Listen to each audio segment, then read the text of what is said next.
Hey there, how's it going? I'd like to welcome you to the world tour of my Minecraft survival Let's Play world. This world is over 5 years old and there's quite a bit to show and talk about, so this video will likely be quite long.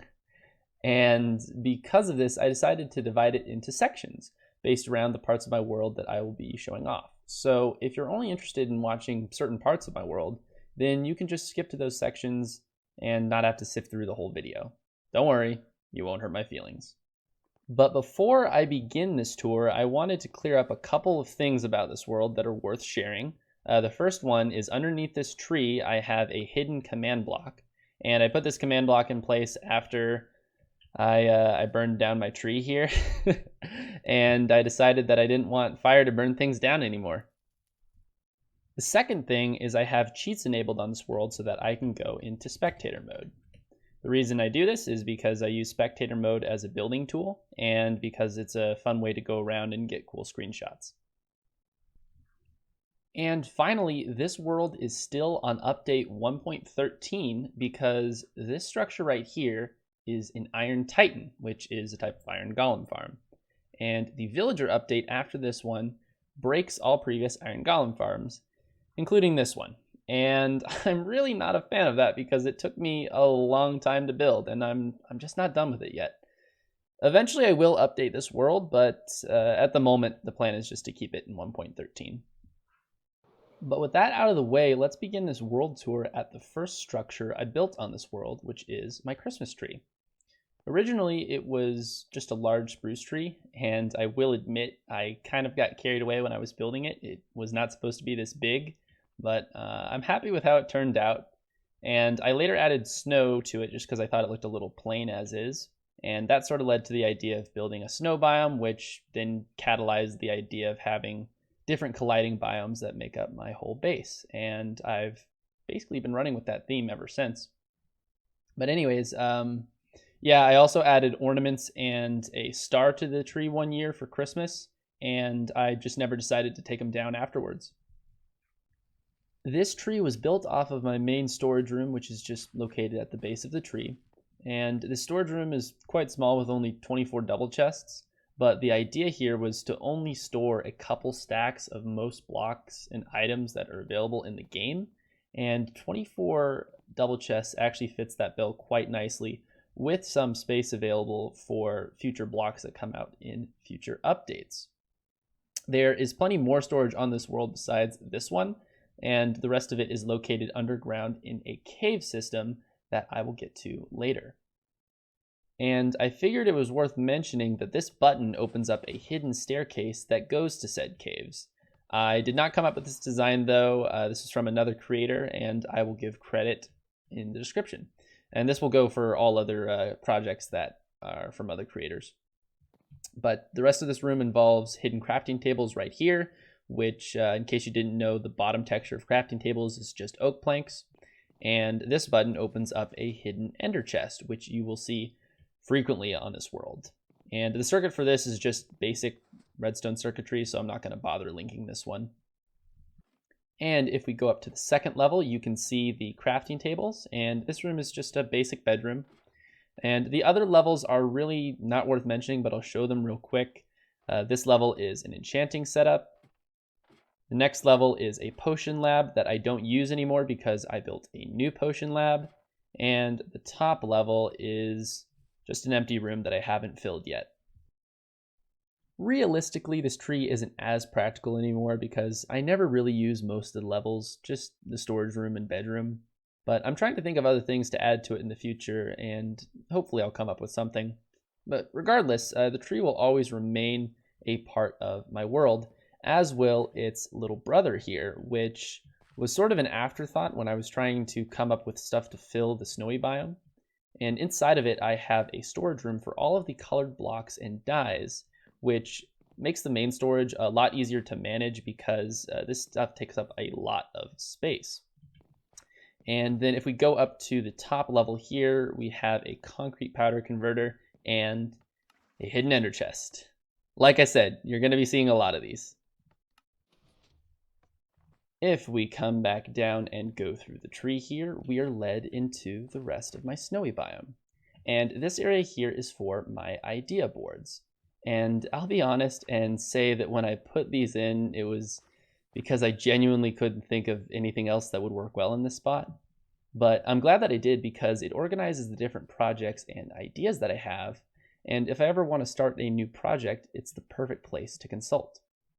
I also color coded the different categories of ideas with the same colors as the Christmas tree ornaments as a way of basically incorporating that color into the biome. I also have a hidden ender chest right here, as well as a hidden storage chest. And this is another important thing that I like doing on this world, because anytime you do a project, there's always a chest of materials left over. And I like keeping that chest nearby so that if I ever have to make additions or creeper blast repairs, I have all the materials close by. Moving on, I have a mini version of the Parthenon built out of quartz, which I thought would be a good place to display the end dragon egg. And I'm going to go down here real quick to show you the cliffside view of this structure because I think it looks awesome from this angle. Not unlike the way the real Parthenon looks in Athens. And if I'm honest, as simple as it is, this is one of my most favorite builds on this world. It just looks so cool. One of the staples at my base is this slightly concave cliffside. I use it frequently to create borders between biomes and rivers, and it just basically adds another level of interest to the terrain. And every biome has a different palette of blocks for this cliffside, but the overall shape and concept remains the same. This cliffside in particular is actually a tunnel that connects these two areas together. And then the cliffside sort of follows along the sugarcane farm I have here and eventually reaches this intersection here, which will lead back to this area of my snowy biome. And this leads me to another big theme in my base, which is having numerous ways of moving to and from different areas. Let's say, for example, I wanted to go from my wheat farm here to my main base. I could simply take this pathway right here, which is essentially a straight shot to it. Or alternatively, I could just go into this cave right here, which is essentially a straight shot underground that connects back up to the tree. Or maybe I decide to take a detour and go down this nether biome, which really isn't much of a detour when you think about it because it's just as much of a straight shot as this pathway over here. And so the whole idea is to add a sort of fluidity to the way that everything connects in my base. And as I continue to show you more, you will see this concept unfold quite a bit. And while we're here, this fountain is one of the last things that I wanted to show you that's a part of my snow biome. And it's a quartz fountain, which, I don't know, quartz is just one of those things that I decided to start using in the snowy biome. I thought it would fit. And I think it ended up working out quite well for me. But this fountain, like my mini Parthenon, also is a quite treasured piece of mine because it took many prototypes to get to this final product. And the reason for that is because the small scale that I'm dealing with here just made it so hard to express the details that I wanted. But in the end, I think I was able to come up with something pretty cool, and I'm especially proud of this little switch that I added, which will turn the fountain on and off. I have a switch there, and I have a switch here. And all it is it's just a piston pushing up some concrete powder to an observer block. I thought it was pretty clever at the time, and I still think it's pretty clever now. But nighttime has rolled around, and I thought this would be a perfect opportunity to take a look at my nether portal design. And I wanted to get a good vantage point, so I'm coming up to this mountain over here that I've been building. And here it is. This is a replica of the dark portal from World of Warcraft. And when I designed it, the goal was to try and build it as small as I could whilst trying to keep it as detailed and alike to the original as possible. If you look at other dark portal designs, they're either way too massive or they're small but lack enough detail to capture just how cool this portal looks. And in the end, I'm pretty satisfied with the end result, and it would seem that other people agreed. I actually posted this to r/Minecraft about a year ago, and it actually got quite a bit of attention, which was really cool. And I will still occasionally post things to Reddit too, but frankly, I'm more interested in presenting things on YouTube if that hasn't been clear yet. But anyways, before we move on here, there's one particular detail about this portal that I wanted to talk about, because there are a lot of details on the structure that I think turned out really well, but this one in particular was especially cool. The eyes for these guards, sentinels, whatever you want to call them, they are jack-o'-lanterns hidden behind nether brick stairs, and the idea was to make the eyes look like they're sitting in a dark void, just like the original. And while I definitely achieved that, the unintentional genius to this is that if you look at it, the eyes will follow you around. And I don't think I'm ever going to get over just how cool that is. Though my nether biome is actually one of the bigger ones on my world, there's not a lot going on within it, functionally speaking. There's the nether portal here, and the only other one is my netherwort farm right here. And the design for this one is inspired by the architecture that you see in Skyrim. For Nordic structures specifically, this one is based around Bleak Falls Barrow, which is the first dungeon that you do in the game. And I decided to build it out of nether brick rather than stone, for example, because I wanted it to have a stronger nether theme. But the downside to doing it that way is there's just not enough contrast between the nether brick and the netherrack, and it can sometimes be hard to identify the form. However, one of the best angles that you can catch this structure at is somewhere around here, and the reason for that is because the sky highlights the edges of the structure here and really does a good job of illustrating it sort of poking out of its nestled environment, which I've painstakingly had to morph the environment to. It's been quite a tedious process, really, but I'm finally to the point where I'm satisfied with it, and I really like the way that it turned out.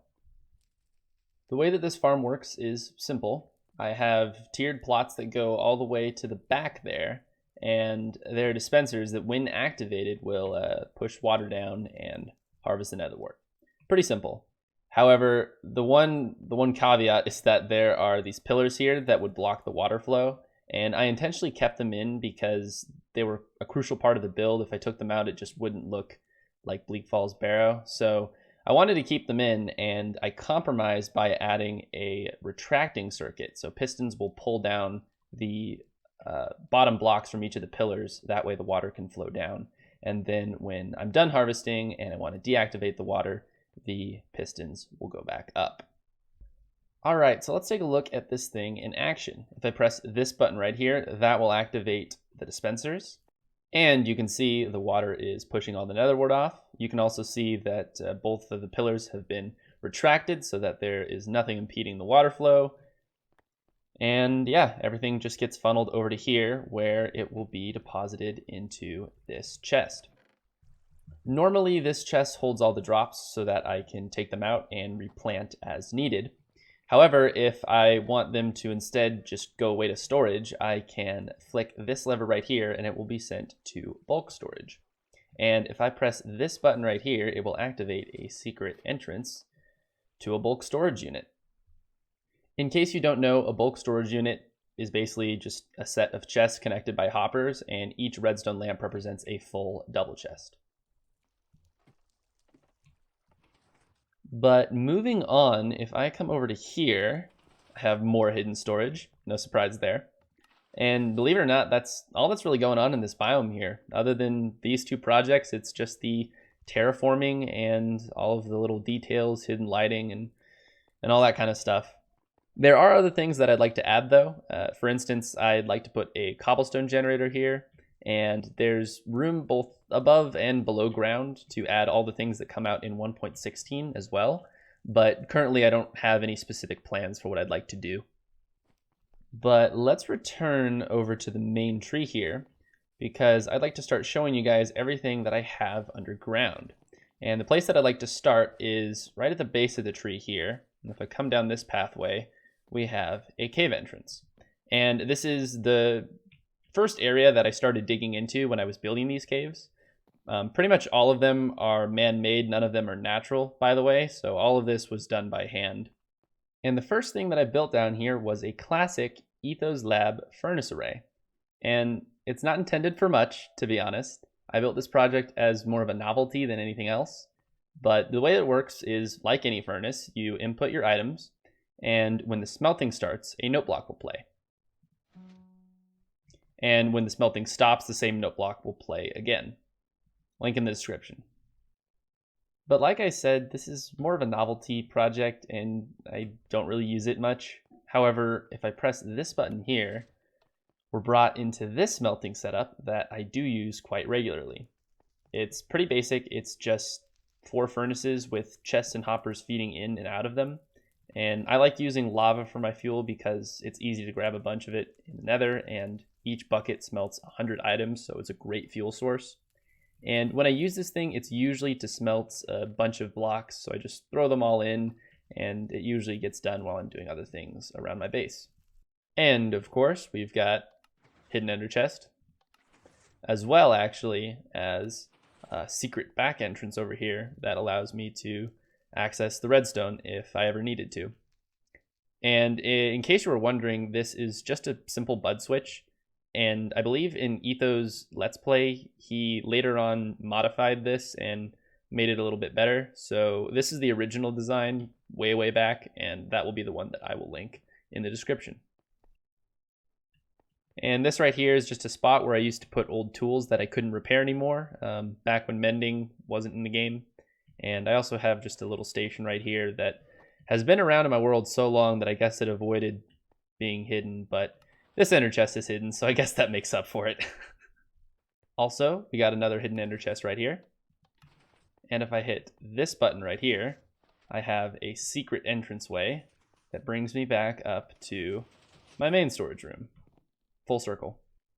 But if we come back down and over to here, we have, I suppose if you wanted to tier the levels of storage I have, this would be level 2, the one at my tree being level 1.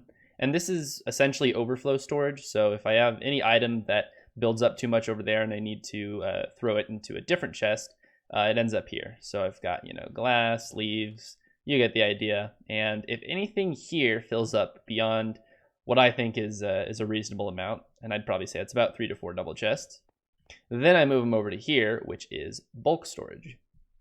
And these are basically identical units to the one that I had at my netherwort farm. Again, every lamp represents a full double chest of items, and it's a nice way for me to see how much of an item I have, and it just looks cool. However, the way that this works is everything funnels down to the bottom, so you're just going to keep taking from the bottom, and you can't really input anything from this side. So I added hidden entranceways on each side so that you can access the chests. There's one over here, for instance. There's one over here. One over here. And one over here.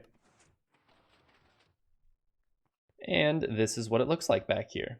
Just all the arrays of chests, and I have them labeled so I don't get confused. So if this would be tier 3, then the last storage room I have would be tier 4. And here it is. The idea this time around was just to spam chests because I was sick of having to manage the bulk storage units that would constantly overflow with stone and dirt and grass and recently terracotta.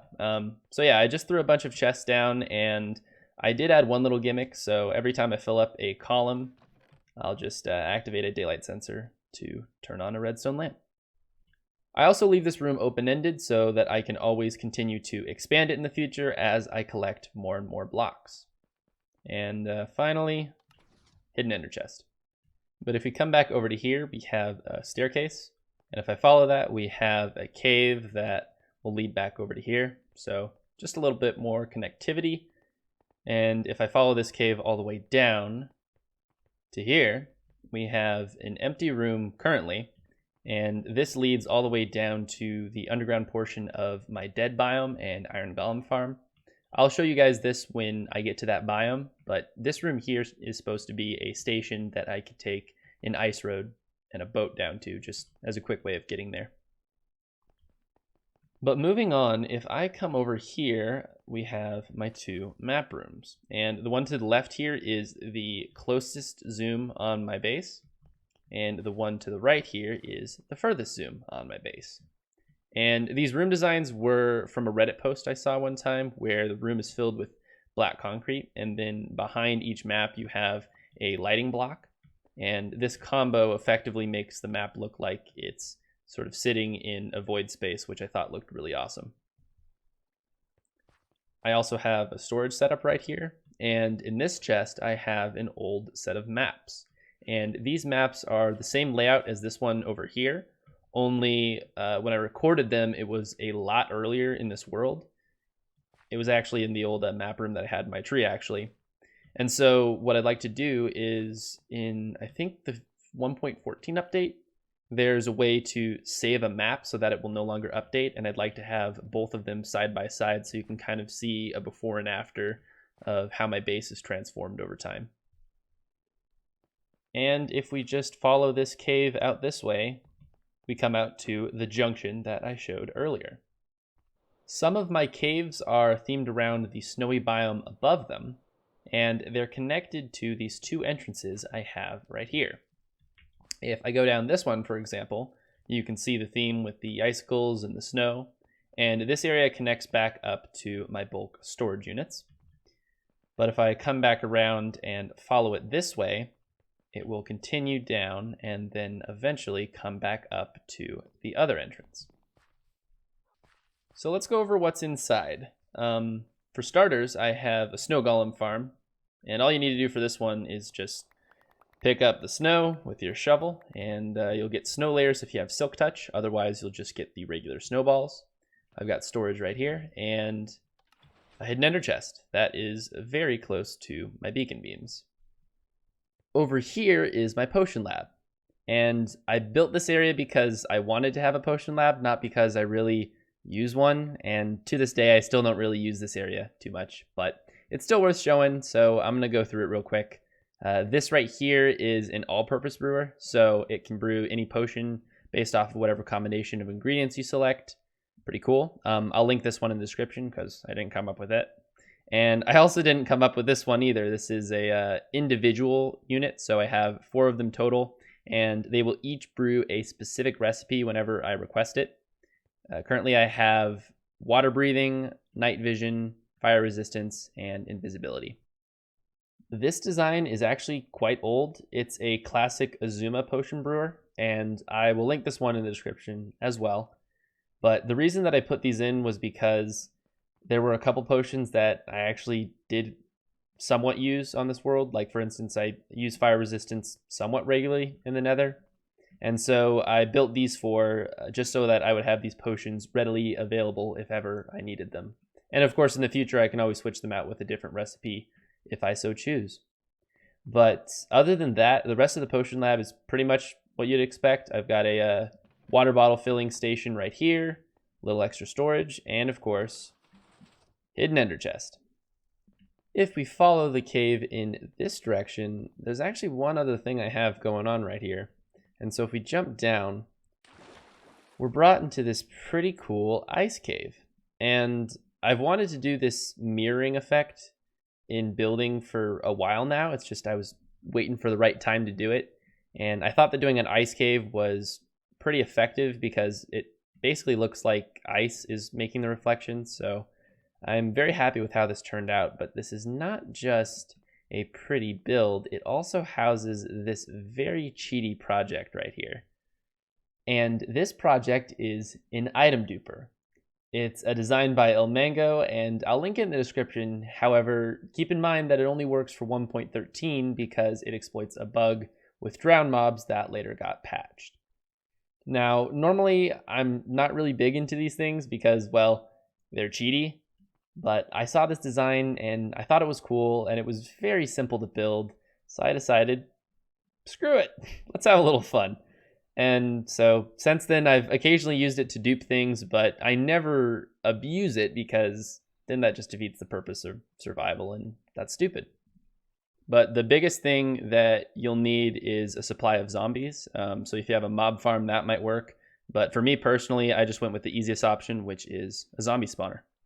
Also, hidden ender chest. So I came back over here because this is the last part of the snow biome that I haven't covered yet. And it's the entrance to my old mine shaft. And like my tree, it was one of the first things that popped up, and it's really the only place I've ever mined on this world.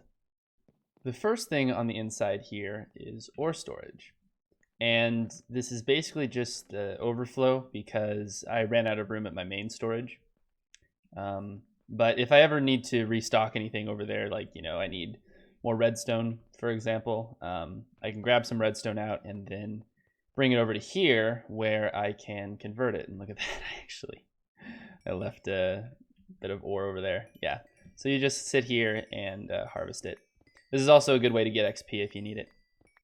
Right next to the station, I also have a jukebox set up right here. And then this hallway just continues to my desert biome. This hallway leads to my nether biome. And this right here, what would this be? But now it's time to finally go into this mine shaft here. And as I said, this is the old mine shaft I've had forever on this world. However, probably about a year ago, I think it is, I started doing something a lot crazier than just a mine shaft down here. So initially, the plan was to just clear out the space between all the beacons I had set up for my base. But somewhere in that plan, I also inserted the idea to dig out all of the material between the bedrock and then replace it with black stained glass. Because, it looks dope. And it does look dope, doesn't it? Especially the way that I have the beacon set up too. I just started continuing the beacon on into the bedrock, and it looks like the bedrock is sort of eating into it. And then the other thing too is, of course, the beacon is lit up, so the contrast in the dark also looks really cool. But, and there's a big but here, I severely underestimated how much of an undertaking adding that little step would be. Because the space between all these beacons is already pretty large, and I think there are probably like 3 or 4 more beacons that I'd like to add in the future. And that comes out to about a 300 by 300 block space. And I ran the numbers, and that comes out to about 83 double chests of glass to fill all of it. And that's not all. I also crunched the numbers for the time it would take to fill that in, and it's about 6.25 days. And that's only the time to clear out the rest of the material and then fill in the glass. That's excluding the time it would take to mine out the rest of the general area. And it's also excluding the amount of time it would take to gather the sand, smelt it up, gather the resources necessary to fuel the furnaces, and yada, yada, yada. So this is a massive project. And in order to manage such a big thing, I like to keep this book here, which has the calculations for one thing. But right at the front, I keep track of how much glass I've made and how much glass I've used. So I've made 576 stacks, and I've used 482. And the total that I need is 4,500. So, yeah, I'm a ways away. But yeah, I just keep this book over here, glass storage here, and then just material storage. And there are a couple other things going on down here. For instance, right here is a slime farm. Not really a slime farm, it's more just I cleared out slime chunks and decorated it a little bit. And I'll show you this later, but this is the bottom of it. And then right here I have a simple mob farm that is pretty much right under my base, so it's a nice passive wave of getting mob drops. And then you can also see the remnants of my old strip mine that I have yet to patch up. And moving on, let's come out of here and go check out my desert biome. And to begin with, this is my AFK fish farm. The design that I used is by Azuma, and I'll link that in the description if you'd like to check it out. However, please note that if you're playing in the current update, I believe fishing has seen some changes, and you'd likely have to look into whatever's current for them. But of course, I'm still in 1.13, so I don't have to worry about that just yet. The way that this works is very simple. If I grab my fishing rod right here and I right click, you can fish continuously. And every time you get a drop, the hopper right here will pick it up, and the XP will repair the fishing rod, which has to have mending, of course. And yeah, you can effectively sit here for as long as you'd like, provided that, of course, something doesn't come around and kill you. And that's why I also installed this 3x3 piston sand door, so that I'm completely protected while I'm AFKing. Link in the description. Connected to this hopper, I have a pretty large storage setup for this farm, and that way I can AFK for really long periods of time, and I don't have to worry about anything overflowing. So if we come out of here, I love these doors, by the way, and make our way down this staircase, we have a cave entrance. And I have another one of those doors right here because I like them. No particular reason, but it's here. And if we make it into this cave, here's my storage setup. Because I decided to do large storage, I thought it would be nice to sort out all of the different drops. And so for reference, the AFK spot is right around here somewhere, and it will feed down and into this first set of chests, which are just the miscellaneous drops. And then it will continue down and feed into all of the fish drops. And then it will come around here and over to the final stop where there are the miscellaneous non-stackable blocks. And in case it wasn't obvious, the reason I built this whole setup is because I wanted to get enchanted books, specifically mending books. And I have this set up here so that I can sort out all the books and then trash the rest of the stuff because none of it's really worth keeping. And so if I have it set to the enchanted books option here, I just go into each chest and hit Q on all of the books. They'll fall into this water stream and get sent over to here. And yeah, here they all are. I've taken out all the mending books. I've probably gotten like a dozen or so in the time that I've used this. So it's certainly not a bad way to get mending books, but it does require a lot of AFK time. And then if you want to get rid of the garbage items, you will simply hit this button and switch it to garbage disposal mode. Then you do the same thing, drop all the items into this water stream, but instead of them getting sent over to the storage right here, they just get sent into a bucket of lava. And that's pretty much this cave wing. I do have some unfinished things, and I do have spots to expand in the future. And I'd like this area to eventually connect up with the other caves in my base, but currently that pretty much hasn't happened yet. I do also like how I've been theming caves based off of the biomes that they're in. So I've got, a desert cave right here. I've got snow caves, and I've been thinking about maybe doing a nether cave and who knows what else down the road. But anyways, there is one last part to this desert cave, and so I'm going to go down this staircase here, and I'm going to show you this bad boy right here. This here is my super smelter, and it's still a work in progress because I'm not all done with the aesthetics and some of the technical components, but it's overall a completed project. And I originally started it because I needed something that could smelt ridiculously large quantities of glass for a certain project I might have already told you guys about. There's a problem though. I wasn't very excited by a lot of the super smelter designs that are out there, and I just couldn't settle for anything. And so I scoured YouTube for a couple weeks until I found a brand new video that Ilmengo made where he designed a new super smelter for the Psycraft server. And I'll link that video in the description. Long story short, I fell in love with the design. It's super efficient and super fast. And I'd say it can do probably a double chest of items in just a couple of minutes, but I know he gave a more precise number in his video. And so I watched the video over and over again and tried to piece it all back together for myself because he didn't give a formal tutorial for it. And some things I was able to figure out and some things I wasn't. And I did actually end up reaching out to him midway through this process, and he actually gave me a world download. Really nice guy, but unfortunately there were some problems with that save, and I really wasn't able to view it. So ultimately, the finished product here is still his design, but some of the redstone is a lot less fancy, and certain components were actually removed completely.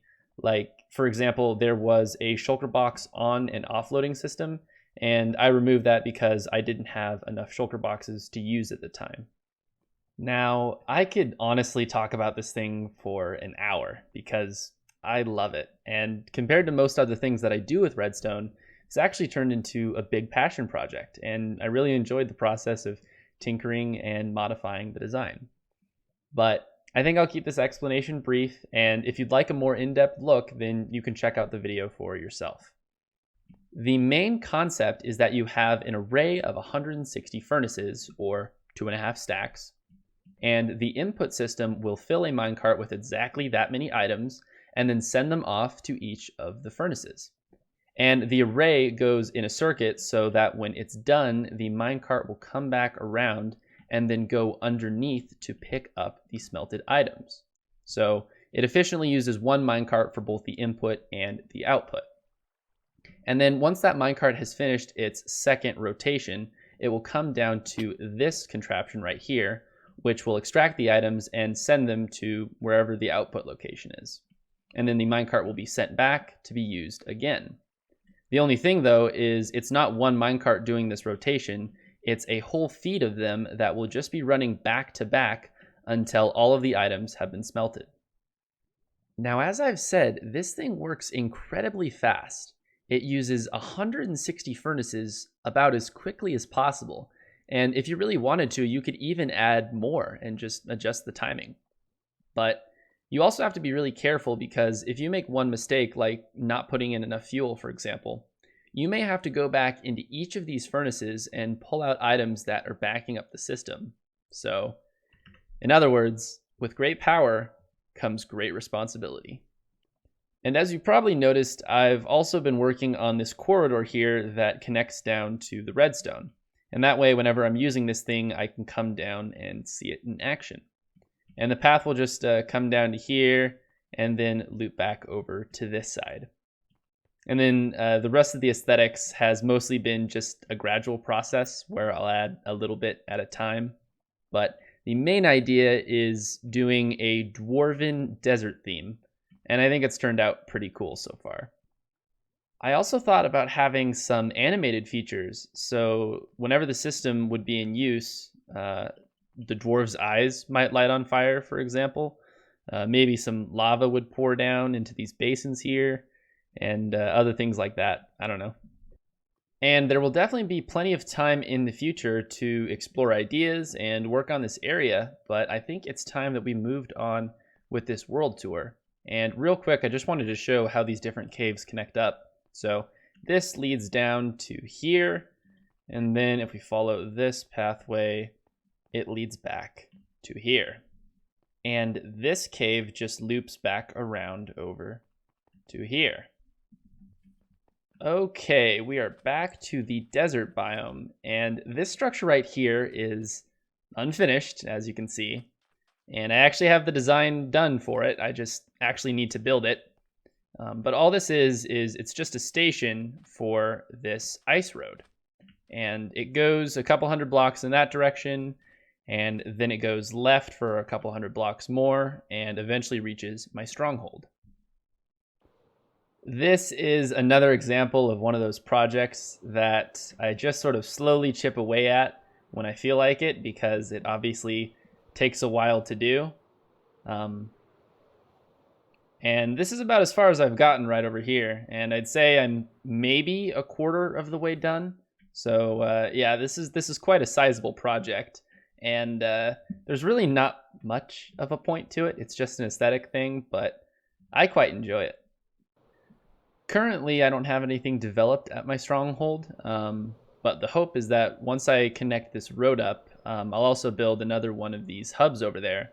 And my stronghold is actually in a desert, so there will be a nice connectivity between my custom desert biome here and the desert over there.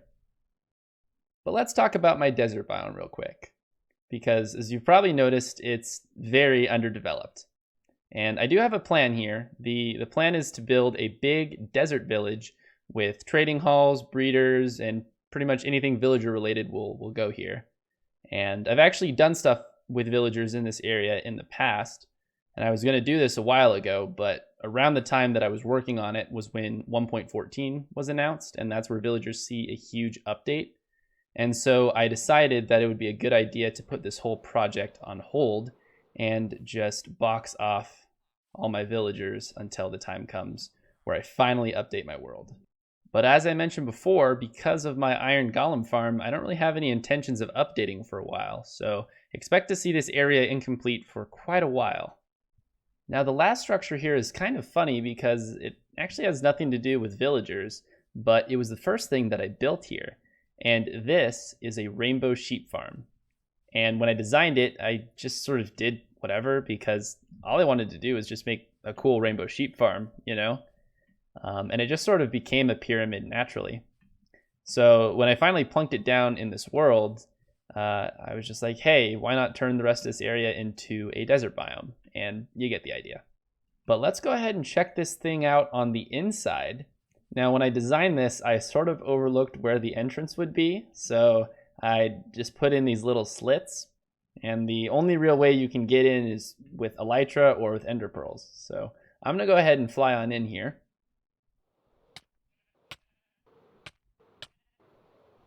And first try. I'm so good at this game. So the setup here is I have a section for each color of sheep, and I had them sort of order in a pretty decent rainbow pattern. And I'm pretty happy with how that turned out. And there are 10 sheep in each section, so that adds up to a total of 160 sheep, which is quite a bit. And in order to harvest these guys, you just grab some shears and then go over to this minecart here. And you just start shearing away. Now, this farm isn't very efficient, as you can tell from my harvest here, but that wasn't really the point of it. The point was to simply build an awesome rainbow sheep farm. So I focused less on efficiency and more on doing a cool rainbow vortex and doing the colored chambers and all that fun stuff. And I'm really happy with the way that this thing turned out. This thing looks awesome. But I don't come here if I need a lot of wool for a project. I actually have a different farm for that. But I do come here if I just want to take a break and enjoy myself for a couple of minutes. One thing that you might have noticed throughout this tour is that I have some random signs sitting around. And these are basically like sticky note reminders for little projects that I'd like to do. And this one here is in regards to a hidden cactus farm that's in the upper portion of this pyramid here. Yep, and it's overflowing again. So this sign is basically to make a bulk storage unit for it, which, yeah, I desperately need to do. But let's fly on out of. But let's talk about my tree farm next. And this thing is all manual, so there's no redstone or anything. So all that it really is it's just a bunch of plots for each tree type. So I've got birch, acacia, dark oak in the front here, jungle, oak, and then I've got 2x2 jungle and 2x2 spruce.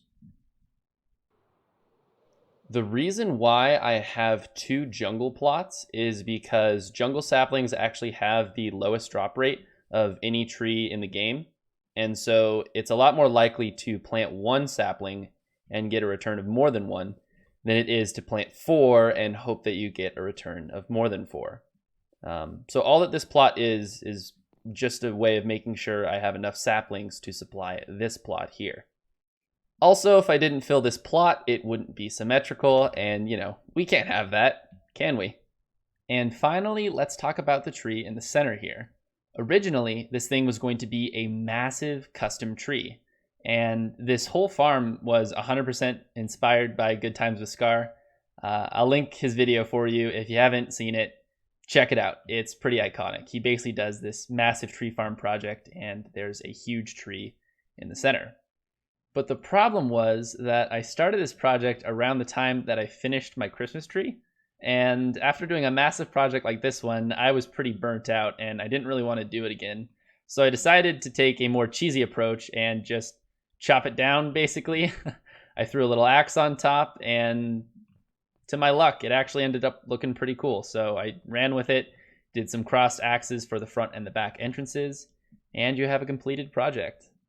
And that's pretty much the story with this tree farm. Inside the tree here, I also just have storage, and I couldn't really think of a good way to fit all 6 wood types at the bottom, so I decided to throw 2 of them up top, and you just get up there by using ender pearls. Also, hidden ender chest, and hidden shear dispenser. Ooh. And you might remember from earlier that I said I've cleared out some slime chunks, and you can access them right here. Eventually, I actually want to turn this thing into an actual slime farm, but for the time being, it's just kind of here, and if I ever need any slime, I'll just come down and kill them manually. Okay, this is always the trickiest part. Ooh, I actually did it. And that brings me to this area over here. Now, if we're talking in terms of biomes, the tree farm is actually its own separate biome, which is why it has dark green beacons. But this area over here has light green beacons because it's the farming biome. And starting from the top, I have pumpkins and melons. And then going down, we have the crop area. So you can do wheat, potatoes, carrots, even beetroot, although I can't imagine why you'd want to do that. And then sugarcane over here, and in this section, I eventually want to add bamboo when I finally update my world. And over here, I want to incorporate vines and cocoa beans in some way, although I haven't quite figured out that portion yet. For whatever reason, I decided to do all of my crop farming manually on this world, and that's why this whole area is just giant fields of crops. And as I continue to develop it, I do plan to keep with that theme, but that's not to say that I probably won't build an automatic farm at some point, because automatic farms are awesome. Why wouldn't you build them? These windmills serve as storage for each of their levels, so this one stores pumpkins and melons, and this one stores wheat, beetroots, carrots, and potatoes. However, it is worth mentioning that at the base of this one, I have this chest which connects to bulk storage for seeds. And if you'd like to access that, you just go down here. And as for the sugarcane level, once you're done harvesting, you can hit this button and throw it all into this chest, and it will get funneled to this bulk storage unit right here. And it is now finally time to move on to the last biome at my base, which is my dead biome. This project began when I decided I wanted to build an iron farm in my spawn chunks. The Iron Titan was the obvious choice because it was the best iron farm at that time. And for this one, I'll just link Tango Tech's channel because he is the iron farm guy. And in addition to the Iron Titan, he's also come up with new designs post 1.14. And while I was building the farm, I was also trying to figure out how I wanted to decorate it. And I really love doing the dark portals, so I thought, why not explore more things from World of Warcraft? And ultimately, I landed on doing the old raid structure called Nax Ramus, which is basically a floating dead citadel. It took a while to design and fit around the Iron Titan because there are certain constraints that you have to work with, and overall it was just a challenging project. But after I finished it, I was quickly thinking about a new biome that could go with it. I was thinking about scarred, dead terrain with jagged mountains and green rivers that run from active volcanoes. And these rivers would be harvested by the structure and used to kill iron golems and then excreted out the front. And throughout this biome, there would be all sorts of eerie looking buildings inspired by Forsaken architecture from World of Warcraft. And these buildings would come together to make a sort of ghost town that would be isolated to this zone between the mountains. Of course, this didn't come to me all at once. This area's development has actually been a very gradual process, but recently I've been working on it quite a bit, and I will likely work on it quite a bit more in the future. Now, these first 2 buildings were just the product of me prototyping designs and getting a feel for the architecture. One thing that I definitely want to do more of is this subtle faded lighting in the windows because I think it gives a really cool effect. But because they were prototypes, they don't really have any functional purpose at the moment except for a little bit of storage. However, if we go over to my chapel here, which is the most recent thing that I've worked on, this actually has a very important functional purpose. And if we walk on inside, there doesn't appear to be much going on. However, if we grab this crypt key here and throw it down, a hidden staircase is revealed. I seem to have a pretty strong fixation with hidden contraptions, and this one is definitely my favorite on this world, and I'll link the creator in the description because I definitely didn't come up with it. I'm not talented enough to do that. But this staircase here is what leads to the killing chamber for the farm. And for all intents and purposes, everything in this whole project is based around World of Warcraft. So this right here is inspired by a rune forge, and I plan to put in tanks of like green magic and lava that feed into each side because rune forges have something like that. But currently this is just a super cool flaming skull with a flaming kill chamber. Also, if we look to the left on this upper platform here, this is the hallway that I mentioned way earlier. So that will lead back to the caves of my main base. And if we go in this direction over here, this actually leads into a cave that I've been carving out, which actually leads straight out into the overworld. And eventually this spot here will connect up with the river that I've been digging. So the plan is to have the river flow down into here, and I don't exactly know how I want everything to interact down here, but the whole plan is to have this be an area that's easily accessible by flying in with elytra. Unfortunately, I haven't yet built a formal way of getting down to the lower level. I do have some plans to put in some staircases and maybe an elevator, but for the time being, all I do is just jump down and then ender pearl back up.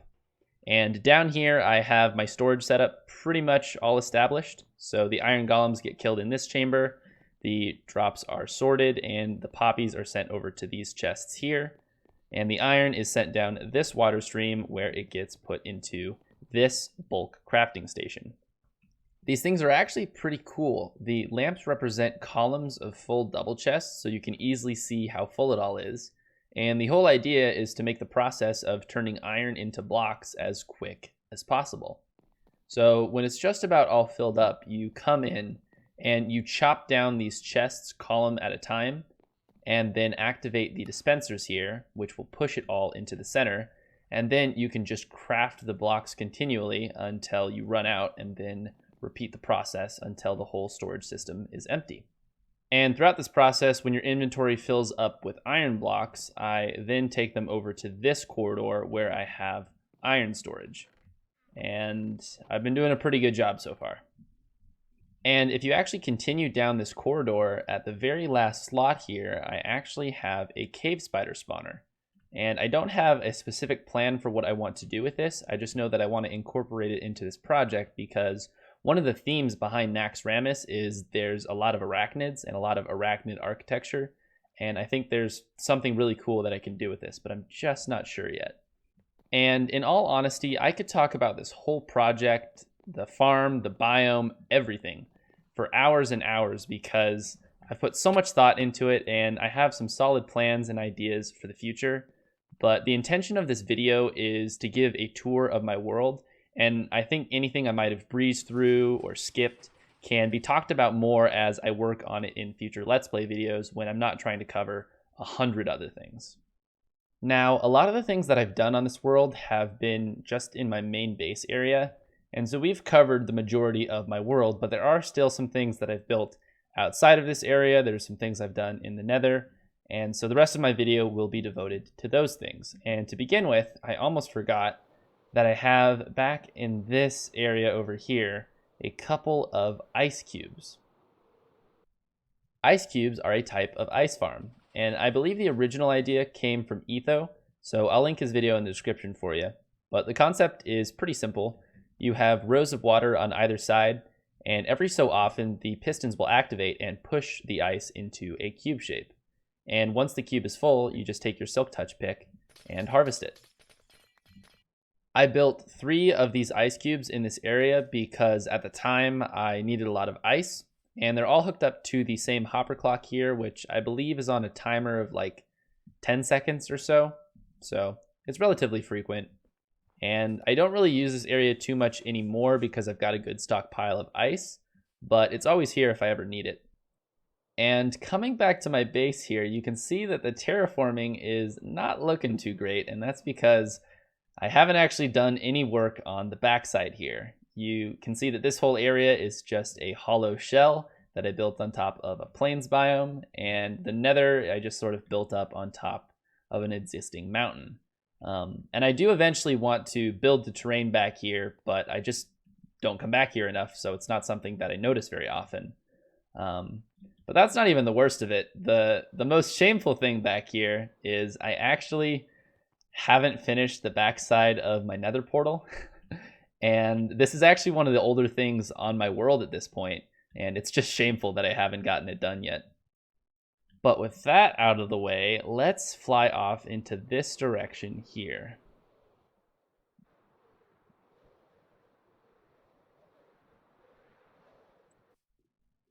In this area, I have a squid farm. And this map here shows that I cleared out all of the rivers in the general vicinity. That way I can get the optimal rates for this puppy. And the design that I used is by Ilmango, link in the description. And this thing works absolute wonders. Ink sacs are really never going to be a problem for me again. However, I do actually end up using quite a bit because I have a really big project that involves using black glass. Do you remember what it is? I don't know. I can't remember. The design is actually pretty clever. There are long columns of water with fence gates surrounding them. And every time squid spawns, there's enough air gap space that they'll just fall straight down and die. And there are also waterlogged signs in each of these water blocks, and that prevents fish from spawning, which would drop the rates. And that's it for this area, so let's go ahead and move on and fly in this direction.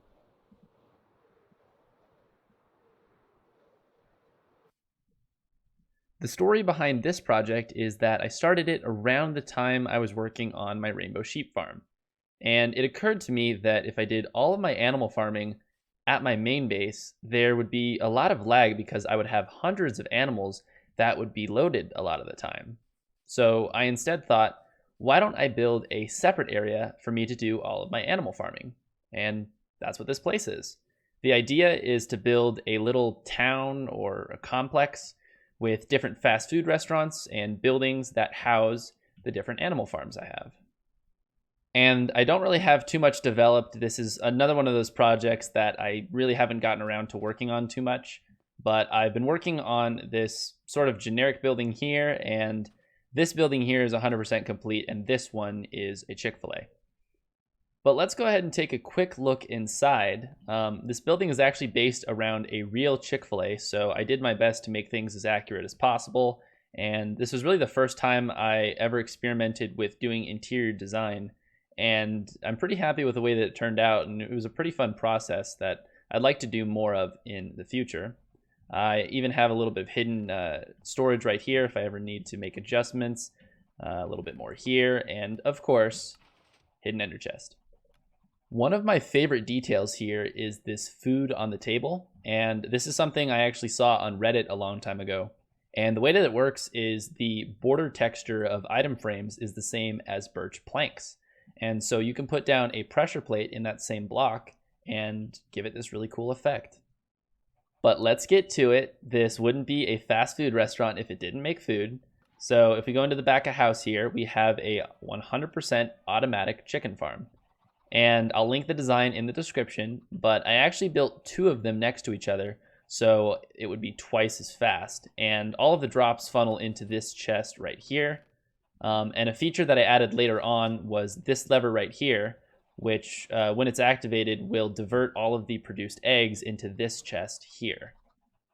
I also have a little bit of general storage back here, and if we go over to the front, I also threw in a little bit of storage here. That way you can actually like come in and order the food, so to speak. And that's pretty much it for this project. And the plan is to do something similar for all the other animal farms. I know that I'd like to do a McDonald's for cows, and I'm thinking maybe of doing an Arby's for pigs. But there are other animals that I just really haven't figured out yet, like rabbits, for example. I don't know what I'm going to do for that one. Luckily, I can always throw animals into a generic building facade because you don't really have to justify why they're in there. And that's probably what I'll end up doing for any of the animals that I have trouble with. But for this one, right now, all I have is my mass wolf farm that I mentioned I had earlier.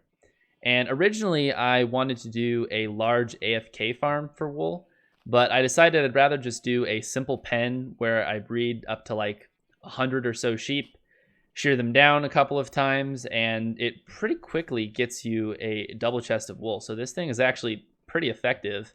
And when I want to do it again with a different color of wool, I just kill them down to about 20 or so, dye them a different color, and breed them up again. But that's all that I have in this area for the time being. So let's go back to the base so we can continue this world tour.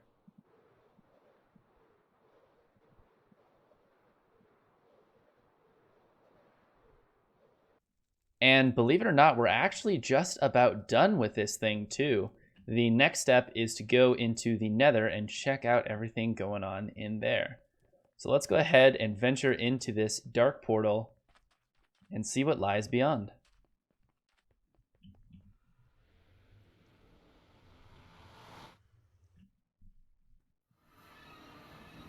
And here we are.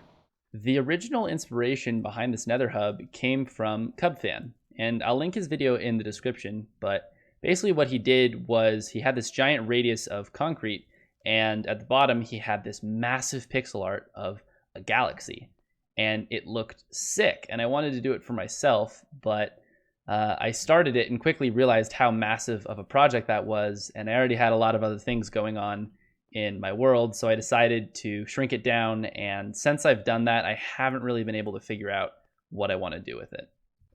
But the hub works just fine, and I have a tunnel in every cardinal direction except for this one. And the idea is to be able to fast travel to different locations all around my world. And that's why for each tunnel I use ice boat roads.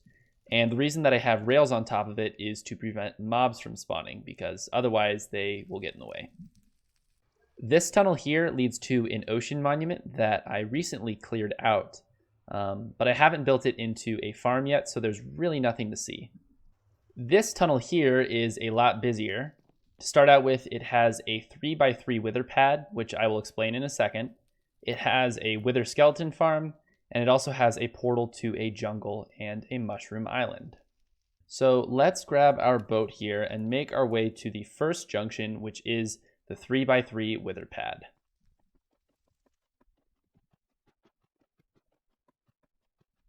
And this is a 3x3 section of bedrock.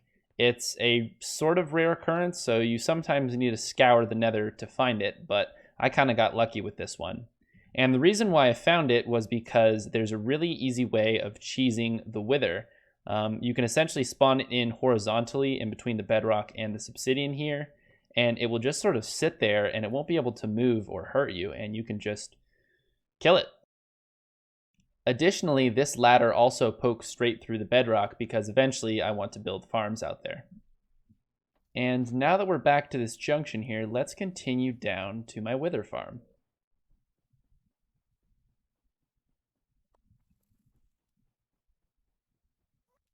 And here we are at the farm. As you can see, I've done a bunch of slabbing to help with the rates, and off in the distance there is actually my jungle portal, and not far beyond that is also my mushroom island portal. But let's head over to the farm by hopping in this awesome redstone elevator. Oh yeah, redstone elevator. Immediately when I heard about these things, I couldn't resist. I had to make one. The design that I used is by Mumbo Jumbo. I'll link it in the description. Check it out. These things are awesome. But now that we're down here, we can just follow this ice road all the way to the farm. And the farm design that I used is by Tango Tech, and it doesn't produce crazy rates, but it is cheap and very easy to build, and it's been my supply of Wither Skulls for a long time on this world. If you'd like to watch Tango Tech's video to learn about all the technicalities, then I'll link it in the description for you. But basically the way that this works is when you're standing on a daylight sensor, the Wither Skeletons are tall enough to see you, but none of the other mobs are. So you can walk around risk-free and collect all of the Wither Skeletons and bring them all the way to the front where you can kill them.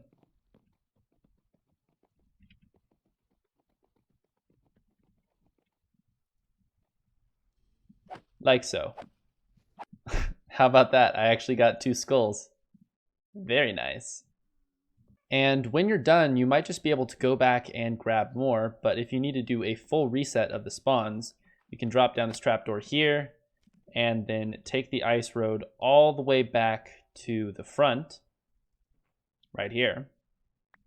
Or if you need to go a total of 128 blocks to despawn everything, you can go all the way back to this area over here. But we're now done exploring this tunnel, so let's check out this one. And this one is by far the busiest. So to begin with, there is Animal City, which is just kind of the placeholder name that I gave the animal farming area that I showed you guys earlier. There's my stronghold, and I also have 3 outposts for speed mining. So I have a desert, a mesa, and an ice spike biome that I go to. And there's even one that's not on here, which is a dual blaze spawner. Like the previous tunnel, there are certain locations that aren't really worth sharing, but I will go through and show you how everything connects up. So to begin with, at this first junction here is where Animal City is, but we already checked that out, so I'm going to skip it. This junction here brings us to our stronghold. And if we continue on this way, this junction far out here leads to my desert biome. And if you continue even further, it goes to my mesa biome. There isn't anything worth showing at my desert, but I did build one cool thing at my mesa. So I'm taking us there real quick so we can check it out.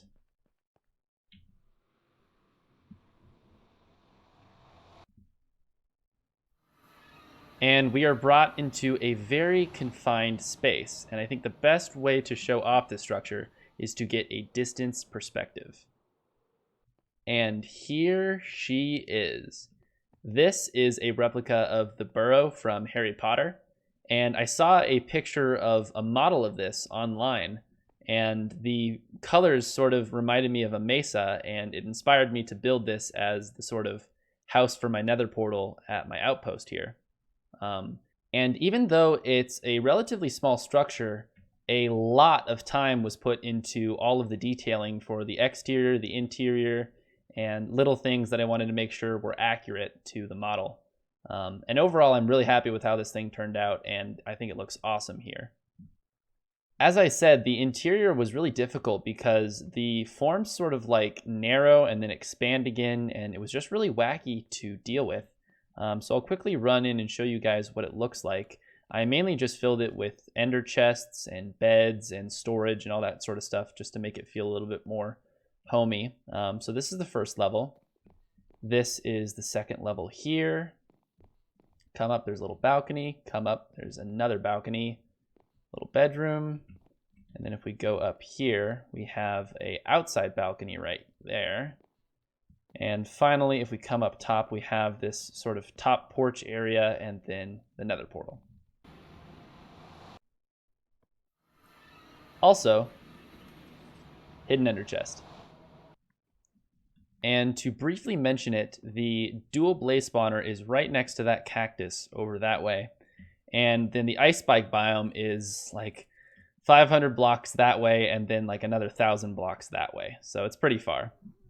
And finally, at long last, we are here, the end. Let's go check out the stronghold and let's go check out my end. Now, as I mentioned earlier, my stronghold isn't really developed at all. I do plan to eventually do something with it, but I don't really know what yet. So this is all that it is, pretty much the same as when I first came here to defeat the Ender Dragon.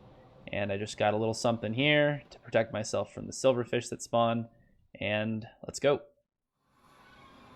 So inside here, I have just a little storage setup and a mapping setup. Originally, it was just because I thought mapping the end looked cool, but as I've been mapping this area, I've noticed it's a really good way to find end cities, of course. So every once in a while, I'll do a mapping session and do maybe like half of a map or something, raid a couple end cities, and move on. And the ultimate plan is I'd like to get a 4x4 map area of my end. And you have two staircase options here. This one will just bring you to the center of my end island, and this one will take you to my Enderman farm. And the only reason that I color-coded it was because every time I would come in, I would always forget which way to go. So this just saves me a little bit of time. But here is my Enderman farm. It's pretty much the only place I've ever gone to enchant, and I've used this thing so much over the years. However, recently I've kind of grown sick of it, and I've been thinking about tearing it down and redoing it with some aesthetic additions. Like, for example, maybe I turn it into a Millennium Falcon. That's one idea. But regardless of what this thing ends up becoming, I will still use the same Enderman farm design as I'm using now. And this one is by Nenbon, and I'll link it in the description for you. And I'm pretty sure this is like the fastest way of getting Enderman in this game. I'm all the way down at the lowest Y level, and the only available spawning space is back there. And it's not very big, so the game will load them up in this one spot whenever it can. So if I just go ahead and clear up the mob cap here by killing some of these guys, you will notice that they just start spawning in massive flocks. And it's crazy. And the reason that they run over here is because there is an endermite up top. So they'll just continually run to the spawning chamber, and you have almost a non-stop supply of XP. This design is amazing, and I highly recommend that you check it out. And I actually have a specialized sword here for killing the Enderman. And the only thing that's special about it is it doesn't have looting. Because for a while I used looting when I used this farm, and now I have all this, and I don't know what to do with it. But that is it. The world tour is officially complete. And as I mentioned before, I sectioned this video up so that you can easily skip to just the parts that you're interested in. However, if you happen to be one of the people who watched this thing all the way through, thank you. That means a lot. And consider subscribing maybe. But that's it for this video. Take it easy, and I'll see you next time.